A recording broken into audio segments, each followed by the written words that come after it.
Il a chanté les chansons qui ont accompagné le mariage de vos parents, les anniversaires de vos grands-parents, peut-être même votre propre première danse.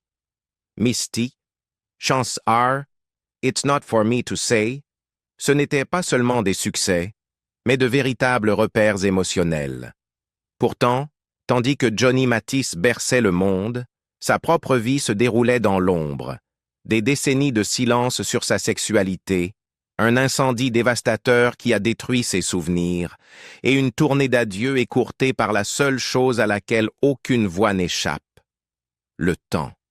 À 90 ans, l'homme qui nous a offert tant de chansons d'amour peine désormais à se souvenir des paroles.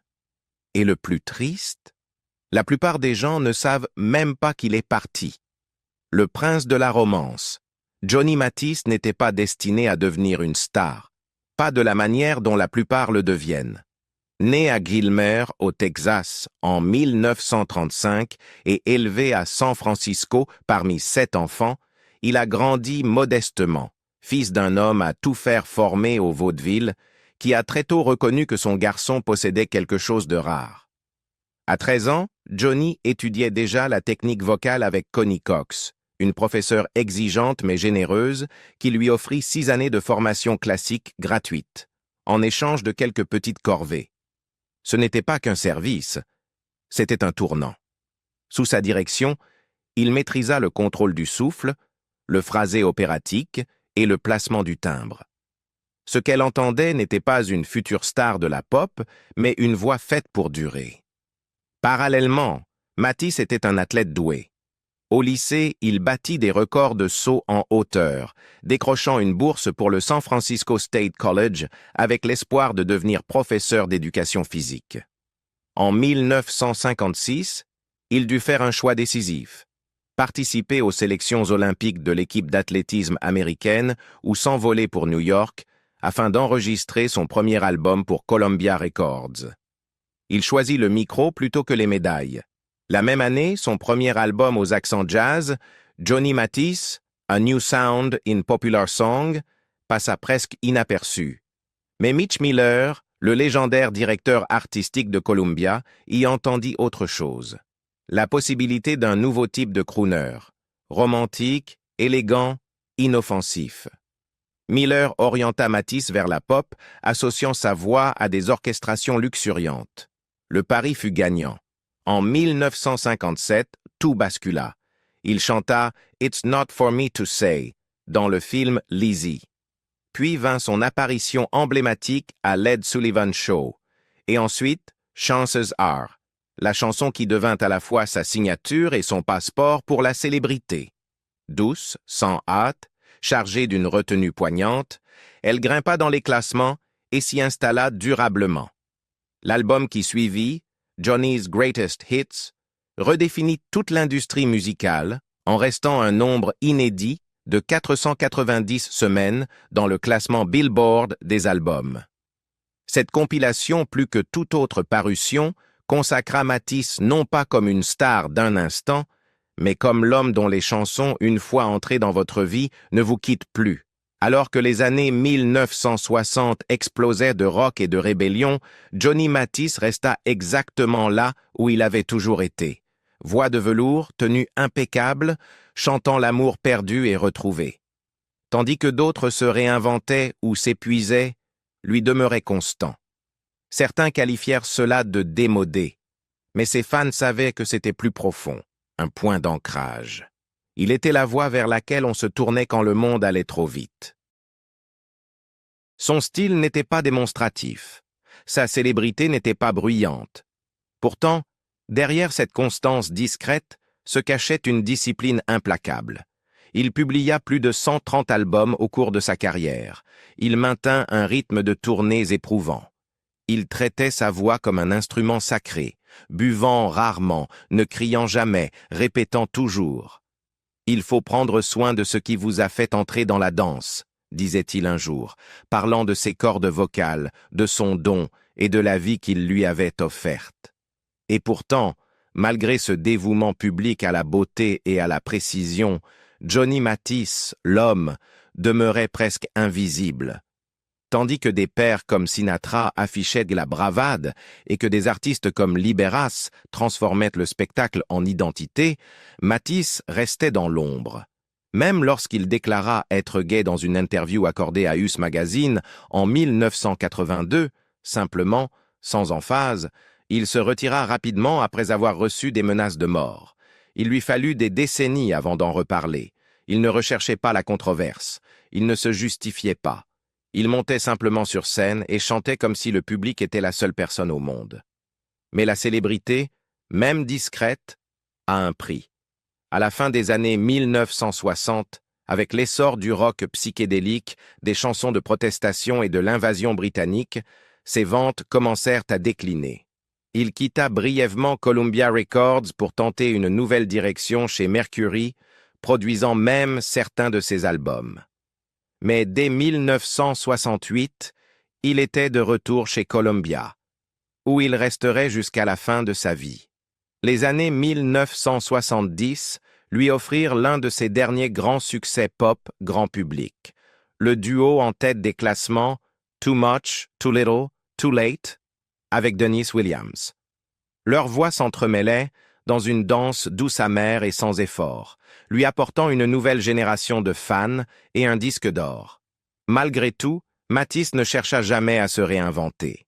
Il s'adapta en silence, publiant des albums de Noël, des reprises de Broadway, des hommages jazz et même un album aux accents disco resté inédit avec Nile Rodgers. Il avançait avec son époque sans jamais la poursuivre. En coulisses, Johnny Matisse a lutté discrètement contre des problèmes de dépendance largement inconnus du grand public.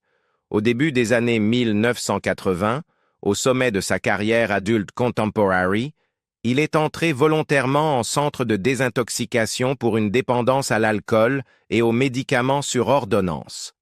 Les substances précises n'ont jamais été rendues publiques, mais des proches ont confirmé par la suite que l'addiction s'était installée progressivement au fil des années de tournées incessantes, de la pression des performances et d'un profond isolement émotionnel. Malgré son statut d'un des artistes les plus prospères de son époque, Matisse n'a connu aucune crise publique, arrestation ou scandale lié à sa consommation, en partie parce qu'il a agi avant que la situation n'atteigne un point de non-retour. Matisse a choisi de suivre un traitement dans la plus stricte confidentialité et n'en a pas parlé ouvertement à l'époque. La rééducation s'est déroulée dans un établissement spécialisé et, une fois le programme terminé, il est retourné en studio et sur scène sans délai. Sa décision de demander de l'aide a été soutenue par son équipe de management et un petit cercle d'amis proches, ce qui lui a permis de continuer à se produire à un très haut niveau jusque tard dans sa vie. Sa santé vocale est restée remarquablement intacte durant cette période, sans déclin perceptible de la qualité de ses performances pendant ou après sa guérison. Avec le temps, Matisse est devenu un soutien discret des actions de sensibilisation aux addictions et des causes caritatives liées à la santé mentale et physique, sans jamais se présenter comme un porte-parole public de la sobriété. Contrairement à d'autres célébrités de sa génération, il n'a pas utilisé son rétablissement comme outil de communication, préférant garder ce chapitre de sa vie personnelle et maîtrisé. Dans les années 1990 et 2000, Johnny Matisse est devenu une sorte de fantôme culturel, toujours en train d'enregistrer, toujours en tournée, mais moins présent dans le courant dominant. Pourtant, son public est resté fidèle. Ses concerts réunissaient des admirateurs de longue date et des fans de seconde génération, initiés par leurs parents. Ses albums de Noël, en particulier Merry Christmas et Give Me Your Love for Christmas, sont devenus des rituels annuels dans des foyers à travers toute l'Amérique. Sa discipline n'a jamais faibli. Passé 80 ans, il atteignait encore des notes aiguës que bien des ténors 2 fois plus jeunes peinaient à produire. Interrogé sur la manière dont il entretenait sa voix, il évoquait ses années de formation classique, des habitudes de vie saines et son refus de tenir son don pour acquis. « Si j'arrêtais de chanter, je m'effondrerais probablement », a-t-il confié un jour. Mais si la voix est restée stable, son monde, lui, a commencé à vaciller. Le prix d'être gay. Johnny Matisse n'a jamais été un habitué des tabloïds. Et ce n'était pas un hasard. À une époque où la célébrité se nourrissait souvent du scandale, il a choisi l'invisibilité. Non par le déni ou la confrontation, mais en contournant soigneusement tout ce qui risquait d'exposer sa vie privée au regard public. Les managers, les dirigeants de maisons de disques et les producteurs de télévision connaissaient tous la règle tacite. Johnny, c'était la voix, pas l'homme derrière. Les interviews portèrent sur la musique, les portraits restaient courtois, les questions personnelles étaient doucement écartées. Cet équilibre fragile s'est brièvement brisé en 1982, lorsque Us Magazine a publié une interview dans laquelle Matisse reconnaissait être gay.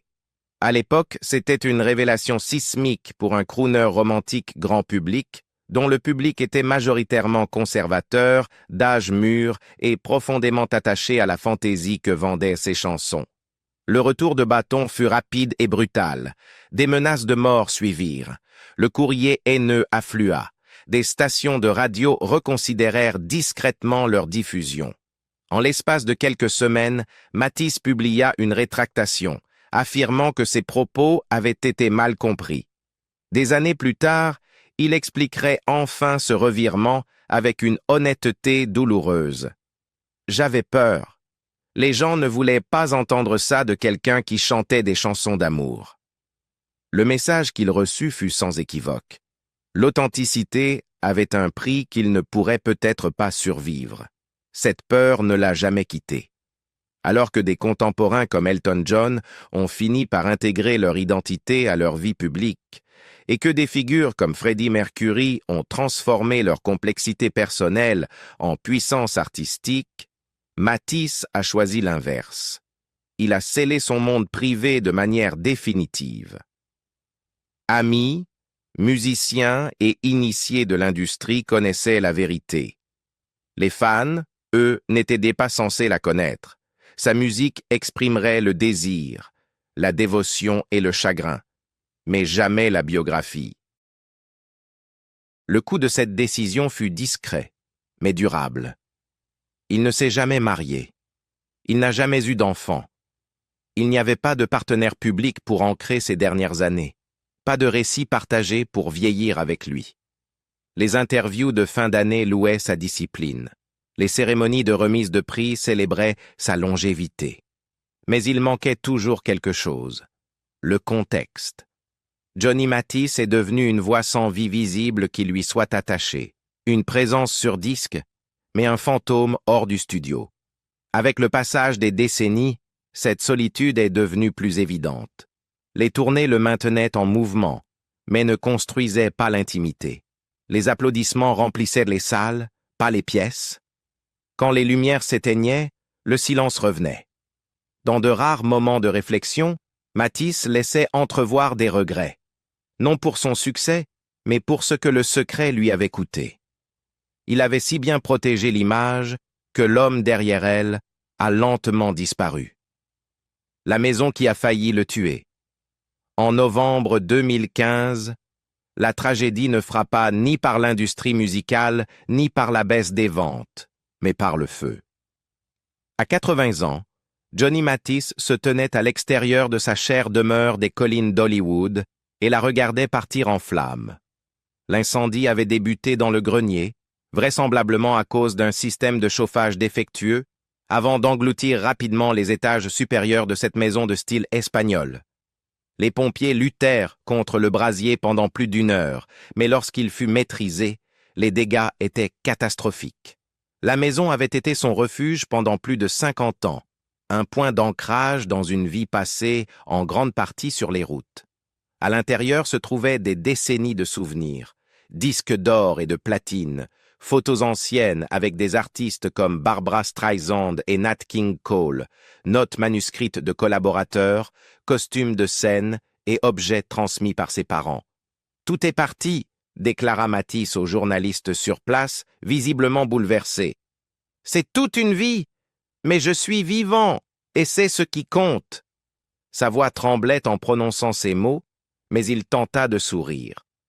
À ce stade de sa vie, Johnny avait déjà connu des pertes. L'isolement affectif, l'effacement progressif de la scène publique, l'avancée lente de l'âge, Mais cette épreuve était d'une autre nature. C'était son passé, son héritage, son monde privé, réduit en cendres. Pourtant, il ne se replia pas. En moins d'1 an, il entama la reconstruction. On recommence, confia-t-il plus tard lors d'une interview radio.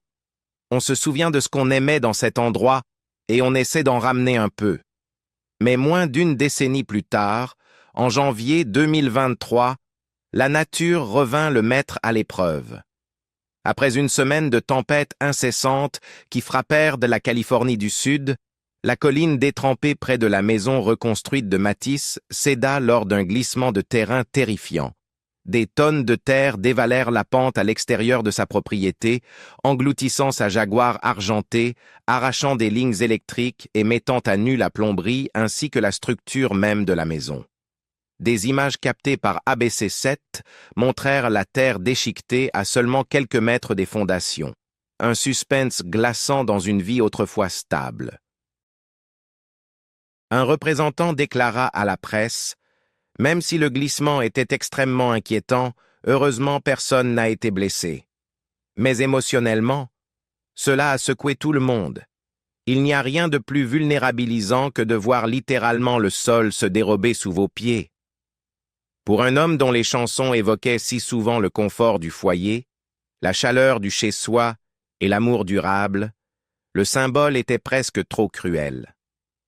Sa carrière avait survécu à tous les bouleversements culturels, mais désormais, dans ces dernières années, la maison qu'il avait reconstruite avec tant de soin était physiquement au bord de l'effondrement. La ville déclara la zone instable en attendant des inspections supplémentaires et les réparations prendraient des mois. « Nous ne connaissons pas encore l'ampleur totale des dégâts », ajouta discrètement son représentant. « Nous évaluons tout. » Mais les dommages émotionnels, eux, étaient déjà évidents. Ce n'était pas qu'une maison. C'était le seul endroit où Johnny Matisse avait réellement baissé la garde. L'expression matérielle de l'intimité qu'il avait défendue toute sa vie. La légende solitaire laissée derrière elle. En mars 2025, à quelques mois seulement de son 80e anniversaire, Johnny Matisse a fait l'annonce la plus douloureuse de sa vie. Il prenait sa retraite. Pas parce que sa voix l'avait trahi, pas à cause d'une maladie spectaculaire, mais parce que sa mémoire n'était plus fiable.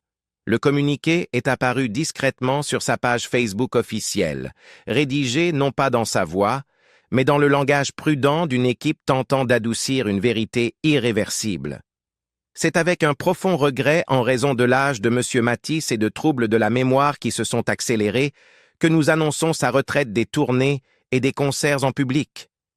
Aucun euphémisme, aucun grand discours d'adieu, juste la réalité brutale. L'homme qui avait passé près de 7 décennies à mémoriser paroles, tonalités, tempos et publics ne pouvait plus se fier à sa propre mémoire. Pour ses proches, l'annonce fut déchirante, mais pas surprenante. Les signes étaient apparus lentement, puis de façon incontestable. Il s'arrêtait entre les couplets, cherchant la phrase suivante. Il entrait parfois dans une chanson avec un temps de retard. Certains soirs, il avait besoin d'indices discrets de la part des musiciens ou de prompteurs qui n'avaient jamais été nécessaires auparavant. Après les concerts, il posait des questions auxquelles il répondait autrefois sans réfléchir. Dans quelle ville sommes-nous? Avons-nous chanté Misty ce soir? Johnny, fidèle à sa discipline, refusa d'en faire un drame. Il répétait davantage, il raccourcissait les sets, il s'appuyait plus lourdement sur des arrangements familiers. Aussi longtemps que possible, il masqua les fissures par le professionnalisme. Mais la perte de mémoire est impitoyable, surtout pour un chanteur dont l'art dépend non seulement du son, mais aussi de la séquence, de la structure et du souvenir émotionnel. À la longue, l'effort lui-même devint épuisant. Son dernier concert eut lieu le 18 mai 2025 à Englewood, dans le New Jersey, ultime date de ce qui avait été annoncé comme The Voice of Romance Tour. Le public ressentait la gravité de l'instant. Des fans de longue date avaient traversé plusieurs États, certains apportant des programmes de concert auxquels ils avaient assisté des décennies plus tôt. Lorsque Johnny entra sur scène, les applaudissements durèrent plus longtemps que d'habitude, non pas festifs, mais respectueux. Il chanta magnifiquement. La voix, chose étonnante, était toujours là. Le phrasé tenait. La chaleur demeurait. Mais entre les chansons, une fragilité apparaissait. Des silences plus longs. Des regards occasionnels vers l'orchestre. À un moment, il s'arrêta, sourit doucement et dit « Vous m'avez tout donné. » Ce n'était pas écrit. C'était instinctif. Peut-être l'une des dernières choses que la mémoire ne lui avait pas encore prises. En coulisses, ensuite, le contraste fut dévastateur. Interrogé sur les chansons qu'il avait interprétées, Johnny hésita. Il rit légèrement pour esquiver l'instant, puis admit « Je ne me souviens plus de celles que nous avons faites. » Il n'y avait aucune gêne dans sa voix, seulement de l'acceptation, celle qui vient quand on cesse enfin de lutter contre ce qui ne peut être réparé. Pour un artiste dont toute la vie s'était construite sur la mémoire, des paroles apprises dans la jeunesse, des arrangements perfectionnés au fil des décennies, des visages et des applaudissements archivés sur des milliers de soirées, la perte de mémoire n'était pas seulement un effet de l'âge, c'était la perte de sa boussole. Ce qui l'avait guidé en sécurité pendant près de 70 ans sur scène n'était plus fiable. Malgré plus de 350 millions de disques vendus et l'une des carrières les plus longues de l'histoire de la musique, Johnny Mathis mène aujourd'hui une vie calme, presque invisible. Il n'a pas d'épouse, pas de partenaire de longue durée connu et pas d'enfant. Sa demeure des collines d'Hollywood, reconstruite après l'incendie, secouée par le glissement de terrain, est désormais largement silencieuse. Il reste aimé, bien sûr. Ses chansons sont toujours diffusées chaque saison des fêtes. Il apparaît parfois dans des interviews. Mais celui qu'on appelait autrefois la chanson d'amour de l'Amérique semble désormais vivre dans l'écho de sa propre mélodie. Il n'y a pas eu de tournée d'adieu virale comme celle d'Elton John, ni de biopic à la Bohemian Rhapsody. Quand Johnny a quitté la scène, il l'a fait doucement, de la même manière qu'il y était entré. Son histoire, bien qu'emplie de jalons, est aussi marquée par ce qui n'a pas eu lieu. Pas de romance publique, pas de querelle de tabloïd, pas de grand retour final, juste un long et lent effacement, comme la dernière note d'une ballade suspendue dans l'air. Johnny Mathis a offert au monde toute une vie de tendresse, des chansons qui ont accompagné les premiers amours, les chagrins, les mariages et les nuits solitaires. Aujourd'hui, à plus de 90 ans, les applaudissements se sont tus, les scènes sont silencieuses, et les souvenirs qui le portaient autrefois s'effacent, peu à peu. Sa vie n'a jamais été bruyante ni scandaleuse, mais elle fut marquée par le sacrifice, le silence et une solitude que peu ont remarqué derrière la voix de velours. Alors, lorsque vous entendez l'une de ces chansons aujourd'hui, vous semble-t-elle réconfortante ou doucement amère? Et pensez-vous que le monde ait jamais vraiment connu l'homme derrière la musique? Si Johnny Mathis a fait partie de votre histoire, laissez un commentaire et n'oubliez pas d'aimer et de partager, car ce souvenir de lui est peut-être le dernier appel qu'il recevra jamais.